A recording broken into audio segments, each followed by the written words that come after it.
Trauma doesn't always come at the hands of one person.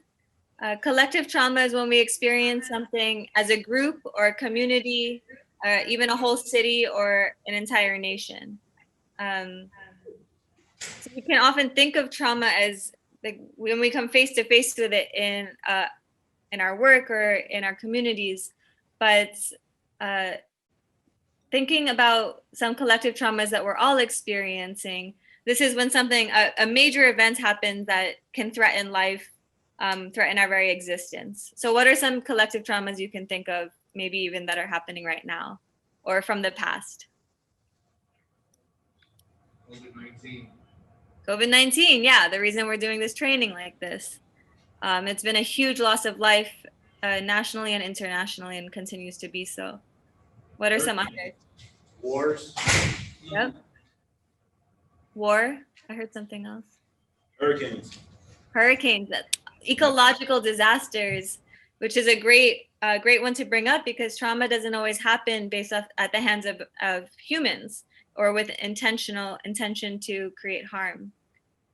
Any others? What happened in 67 in Newark? Right. The rebellion.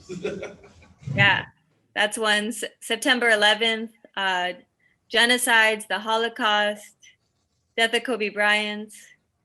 These are all major events that have lasting impacts and deep experiences for people that might change how they experience life afterward. And so I just want to note too that with the lasting impacts, which we'll get into, these can even be generational. In our longer 2-day training, we get into what's called epigenetics.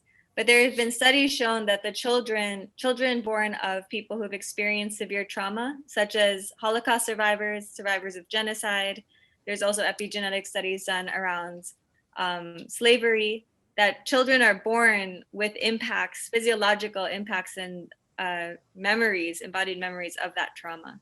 And that can change how they go forward into the world. So what happens, we've been talking about trauma and these events, these different violent events, traumatic events, but what's actually happening in our bodies?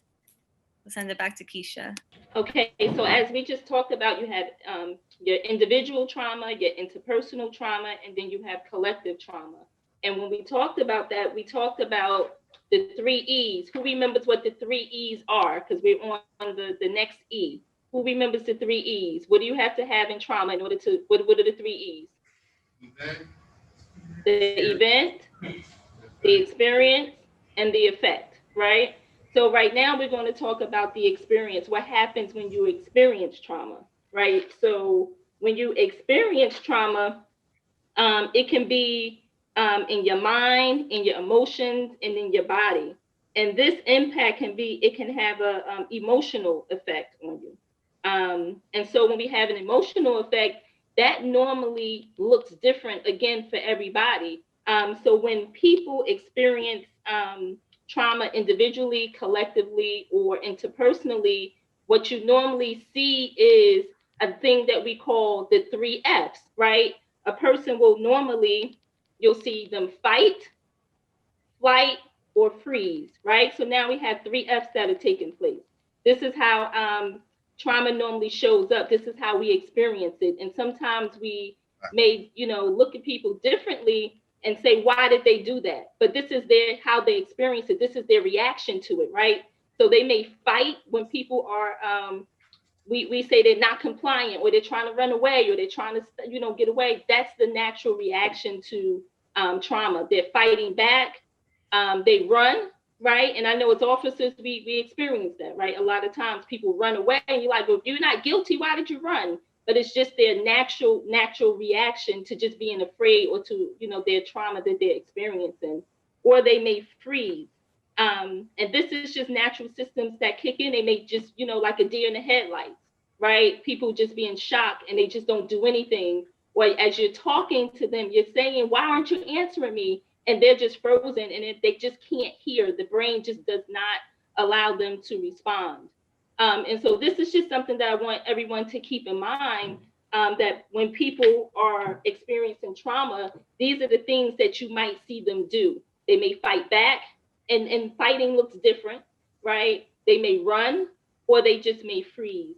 And it's important for us to, just recognize that while we are, looking at what the reactions are and how people experience trauma.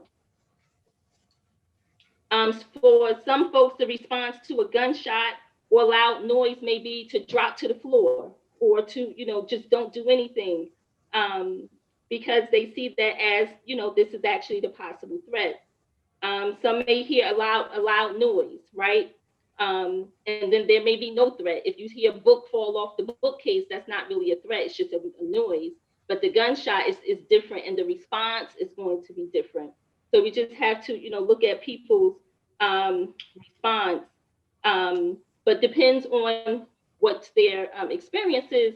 They may respond the same way, and you may say it was only a book that fell off the case versus a gunshot.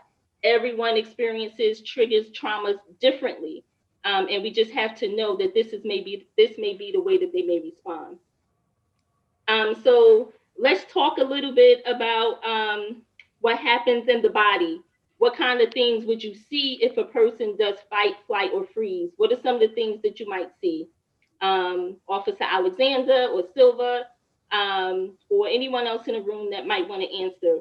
What kinds of things you may see physically on a person when they are responding to trauma?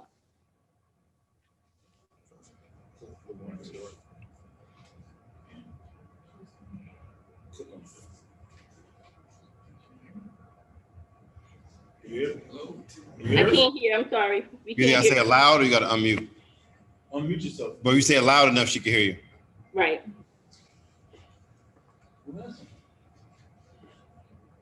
Can you repeat the question, please?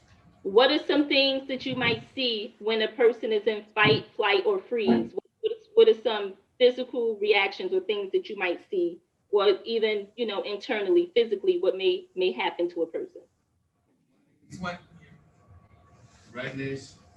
Heavy breathing. Yeah, sweating, redness. Sweating, right? Heavy breathing. What else? Not breathing at all? Not breathing at all. Screaming, crying? Shaking. Hysterical. Well, right? They're hysterical. They're crying. They're freaking out. Unable to speak. Right? Unable to speak. Their heart is racing. They may become really hot. Right? Hot flashing. They Creating can't. distance. What is it? I said they start trying to create distance from you.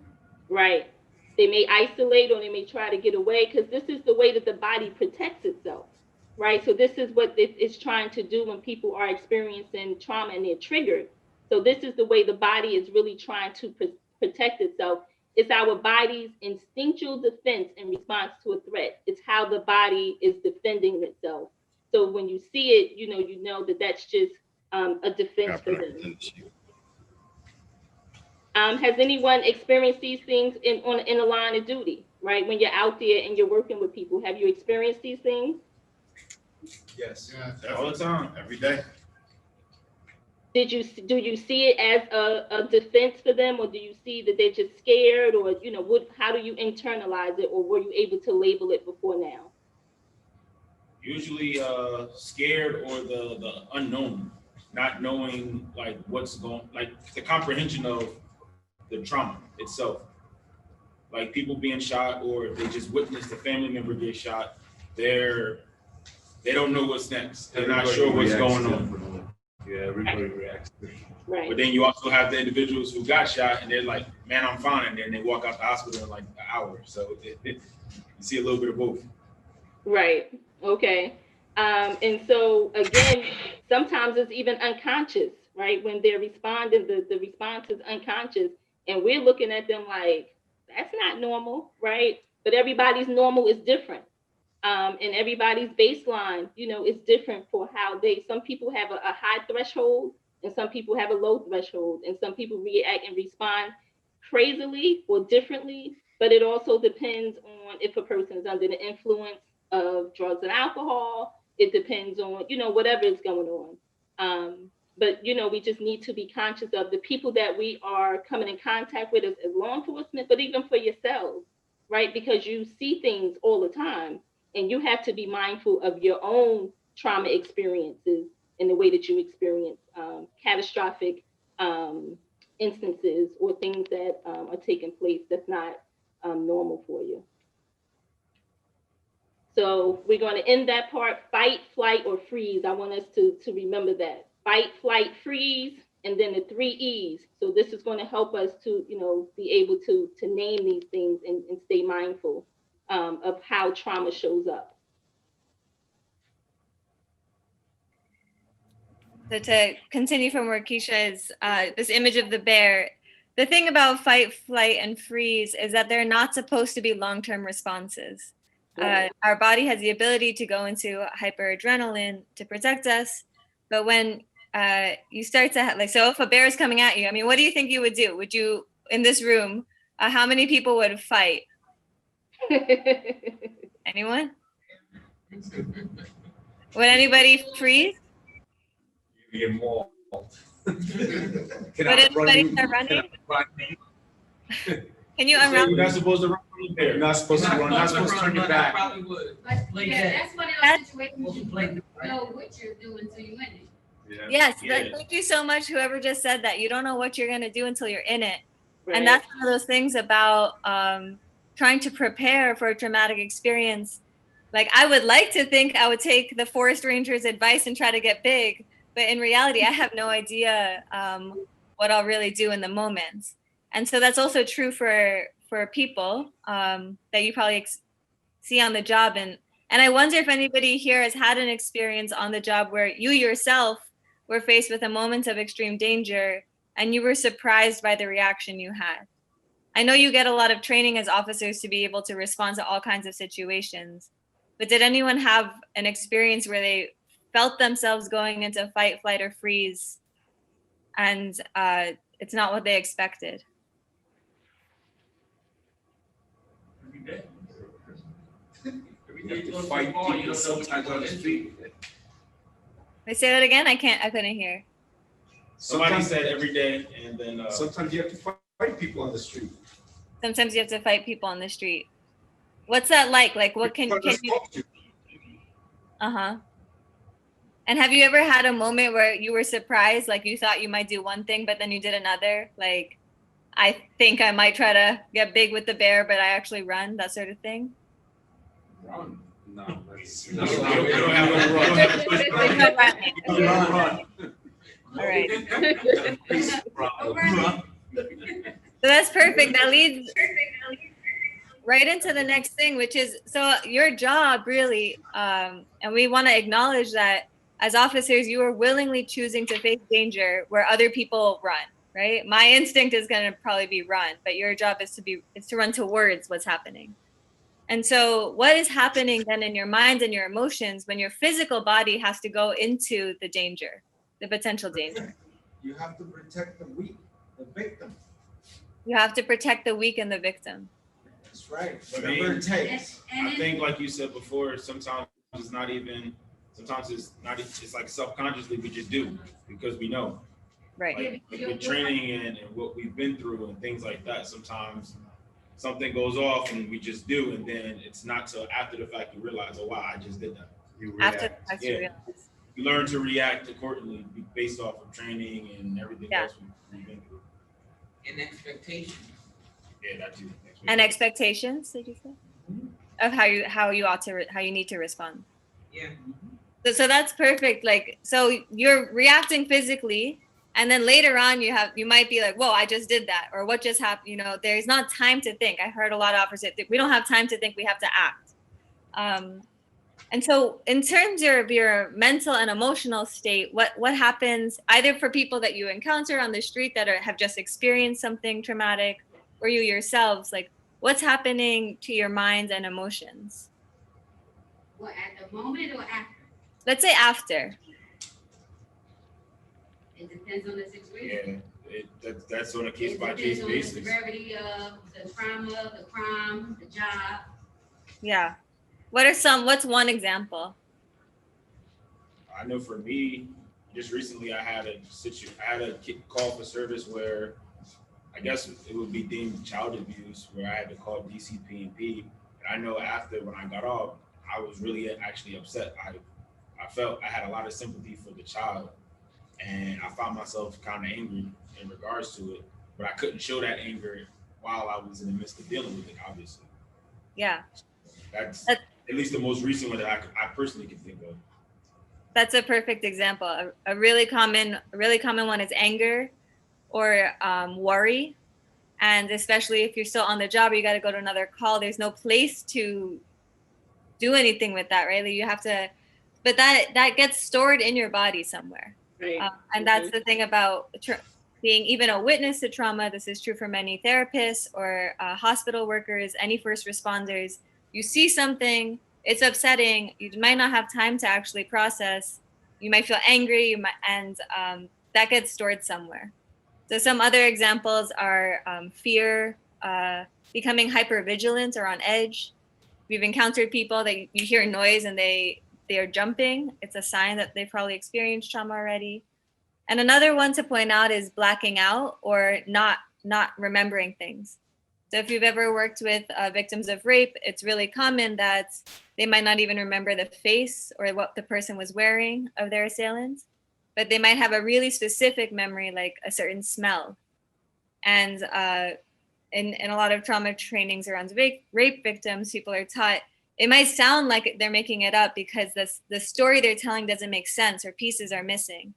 But actually, those are signs that they just experienced something very traumatic. So dissociating or not remembering or having or big blanks in our memories are signs of trauma.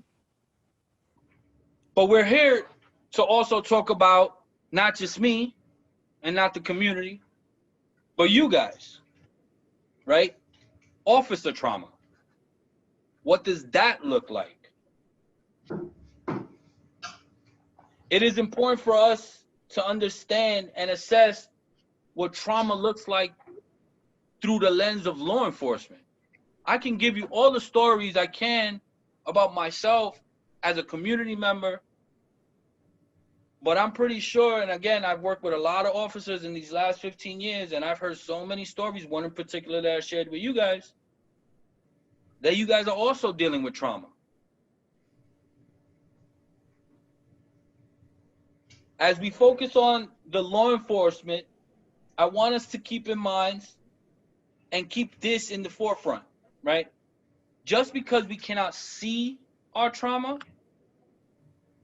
or we choose to ignore it, doesn't mean that it's not happening or affecting us.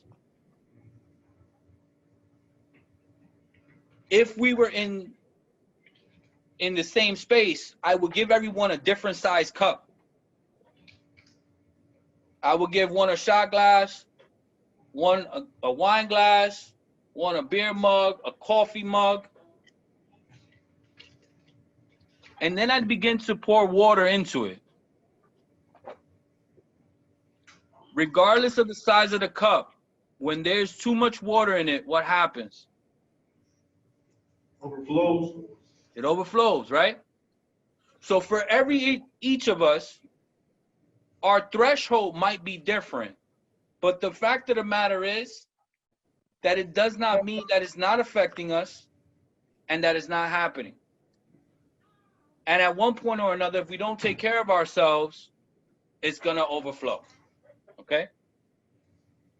Law enforcement is one of the few occupations that requires the exposure to trauma. When you agree to become a police officer, you're saying to yourself and to your community, I am willfully choosing to expose myself to some of the toughest parts of human life. I am here to do the best of my ability to protect my community. Officers often speak about the things that are hard to deal with, such as what? Reporting to the scene of a domestic family violence, incidents where children are involved, injury. We all have that thing too, right? I don't know if you noticed that there's there's that thing that really gets to us. Whether it's that domestic call, that child abuse call, the sexual assault call, right? There's these crimes that just really kind of like, they push on our buttons. So because the threat of harm is almost always exists for officers, officers voice often concern for their well-being and their own safety. Will I make it home today? Will I see my family? Will I finish my shift? We used to be in the muster room, and one thing at the end of everyone kind of getting their marching orders for the day, the mantra was, guys, let's get home. And I respected that, right? Because I knew the neighborhoods that they were working in. And they were tough. They were tough jobs. But those stresses, those hormones, they're raging through their bodies for extended periods of time. And the longer that they run higher, the baseline becomes. A higher baseline increases the possibility of long-term effects. Next slide.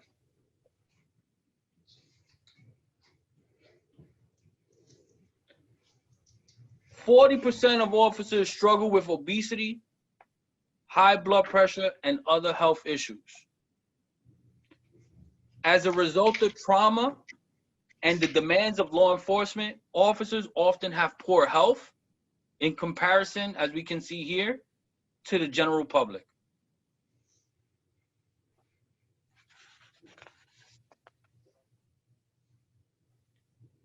Studies show that survival rates of officers after they have retired or left the force averages about 5 years.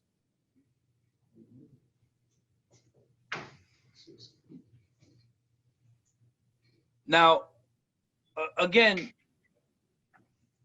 keep in mind the exposure that you have. You know, I love telling stories, so here's another one for you guys.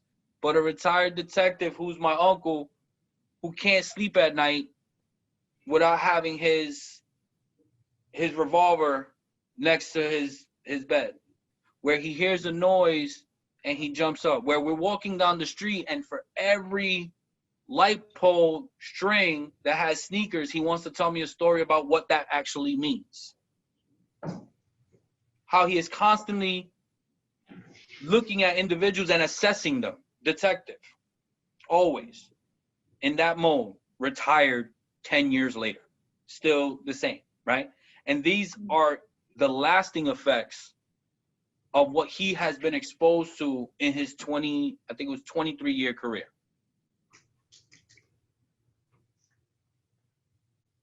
Officers have high rate of mental health challenges with PTSD, depression ranking the highest due to the exposure and the stress and explicit trauma. And we don't have to say this, but suicide rates are among active duty 8 times higher than retired or non-active officers. And suicide ranks as one of the highest causes of officer death.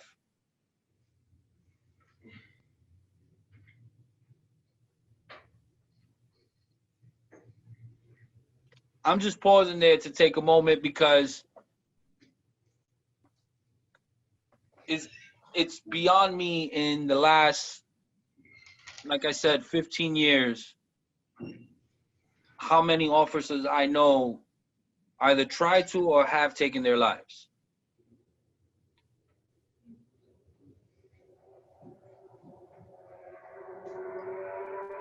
As you hear these stats, what comes to mind for you? Like, what are you feeling right now? What are you thinking? And like, how are you reacting internally? Like, is this bringing anything up for you? So, what is systemic racism?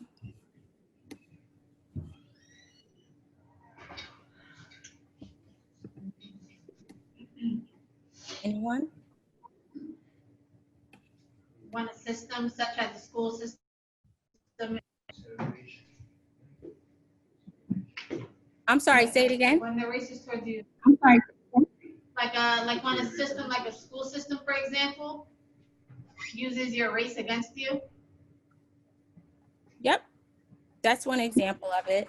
So this systematic or structural racism is really the existence of policies or practices and norms that reinforce and perpetuate an inequality amongst different racial groups. So the example you're providing is great in the sense that this even happens in school systems, right?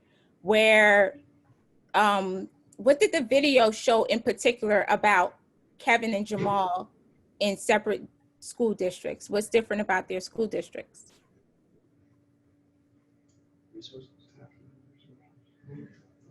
Money. I think I heard somebody say a word with an R, right? What was it? Exactly.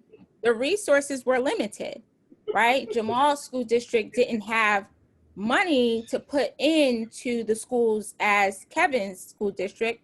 And if we're going backwards, why didn't they have the money to put into the schools?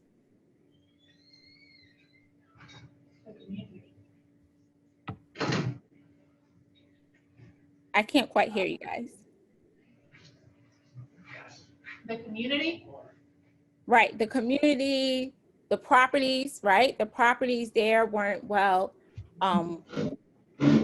owning a lot of the properties, so a lot wasn't going into like community taxes and things of that nature. So these are all things that we'll talk about later, goes into this cycle of socioeconomic oppression. So one important thing that the video mentioned was in regards to home ownership and even redlining. So what we have here in this chart, it shows that in this graph, it says that in New Jersey and in New York, less than 100 mortgages out of 67,000 were to Black veterans under the GI Bill. And that's significant because that's not even 1% per se. And so this really goes to show how, you know, people, certain races, right? For this example, Blacks were at a disadvantage. The allocation of government funds to be able to support them to have home ownership, right? So families of color, they struggle to get these loans from banks due to what's been identified as redlining. And as a result of that, these communities of color, they fail to develop, resulting in lower property value.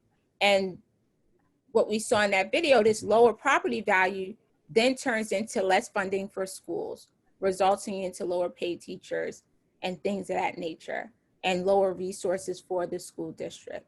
So this overall shows and really perpetuates this gap that was displayed in the video about how what Black wealth, right? This America's wealth gap between Blacks and whites per se, and how it's shown that with this whole practice of redlining and things of that nature, although it ended in 1968 with the Fair Housing Act, it still created this lasting generational impact where now it's shown that the average Black family needs 228 years just to be able to catch up and build the same amount of wealth as a white family. And that's all due to this redlining practice that has happened for years. And really, when we talk about how a lot of this, the impact of trauma is lasting, that really speaks to it. So it's so much deeper than wealth because it goes into how it impacts our school systems and things of that nature. So when we look at this cycle of socioeconomic status, it really exposes us to the likelihood of increased likelihood of us being exposed to violence. And I know it seems like a far stretch, but we can see how that develops. So someone is experiencing systematic racism, right? So this is when someone's race is used against them, right? Whether it's identified or not identified based on any physical characteristics, ethnicity. And then this is used to determine the value as someone, whether being superior or inferior, and withholding or providing access to resources, right? Because some people, due to their race, they get more access to certain things, whereas other individuals have less access.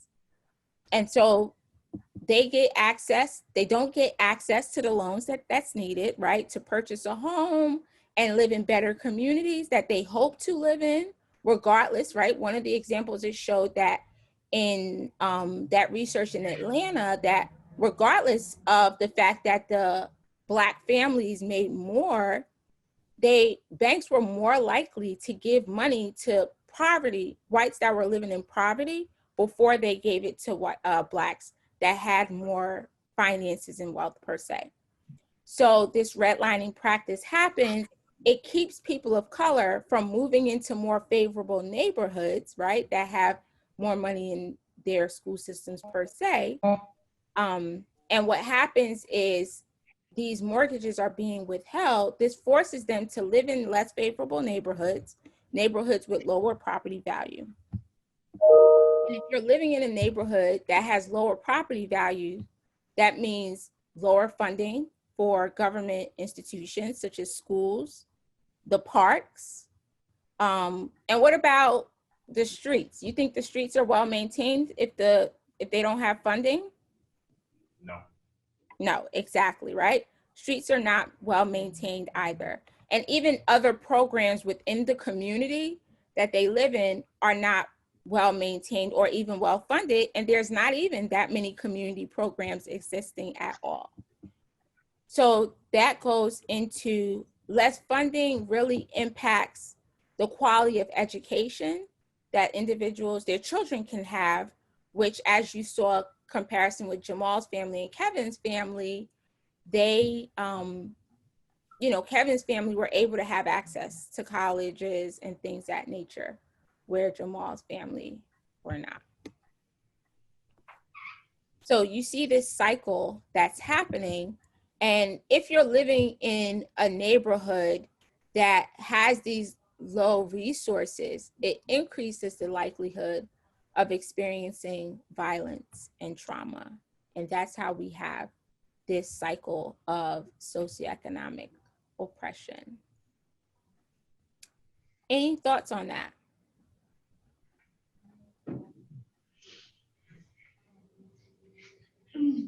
I think it's fucked up. Excuse my French. No, that's fine. I mean, that's where I can put it. Yeah, no, that's fine. And it's messed up because it's not just stopping with one person. Like, this is a group of people that's being impacted, right? And you can say, oh, at least someone was able to get out of, someone was able to go on and go to college, but yet there's still these structures that are there that are still oppressive, right? Because we saw in that, back to that reference of the, in Atlanta, that, okay, even if they had money, certain banks were not giving them access to mortgages. So even if you showed that, okay, I went to college, I have a good job, right? I make a certain amount of money, banks still were not lending to people. Or how about just certain neighborhoods in general? Realtors don't even show people of color just like houses that are available in certain neighborhoods. And these are all systematic racism that's occurring right before our eyes, even current, present today.